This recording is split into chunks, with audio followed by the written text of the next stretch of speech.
దేశం అంతా అట్టుడుకుతుంది, parliament elections నడుస్తున్నాయి. మీకు మొక్కుతానయ్యా అనలా నేను బ్రహ్మానందంలో. అట్లాగే ఏపీలో అసెంబ్లీ ఎన్నికలు జరుగుతున్నాయి, పార్లమెంట్ ఎన్నికలు జరుగుతున్నాయి. చాలా ఉద్రిక్త భరితంగా ఉంది. సో అన్ని సర్వేల్లో వైసీపీ అధికారంలోకి వస్తే చాలా వరకు సర్వేలలో మనం చూస్తున్నాం. సో మీ ఇన్సైట్స్ ఏంటి, మీ జ్యోతిష్యం ప్రకారం కానీ జగన్ జాతకం ప్రకారం కానీ? నేను ఇంతకుముందు మనం కలిసినప్పుడు 2-3 ఇంటర్వ్యూలో నేనే చెప్పాను, అవును, వైఎస్ఆర్కి చాలా స్కోప్ ఉంది అని చెప్పాను.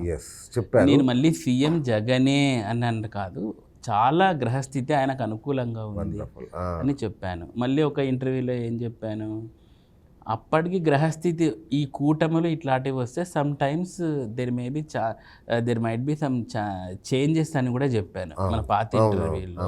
ఇప్పుడు అలాగే కూటమి ఫామ్ అయింది, టఫ్ ఫైట్ అయితే ఉంది.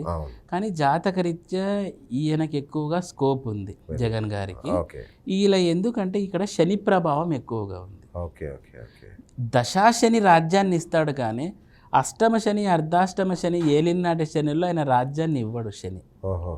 ఆ ఛాన్సెస్ ఇక్కడ ఉన్నాయి ఈ కూటమిలో వాళ్ళకి. ఈయనకు బుధ మహాదశ నడుస్తుంది జగన్ గారికి. సో అది కాక ఈయనకు హంసయోగం ఉంది, గురువిచ్చే హంసయోగం.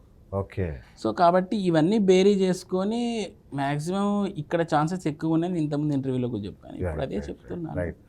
మళ్ళీ ఇది లేదనుకో మళ్ళీ నన్ను ట్రోలింగ్ గురైతాను. ఏం గురుగారు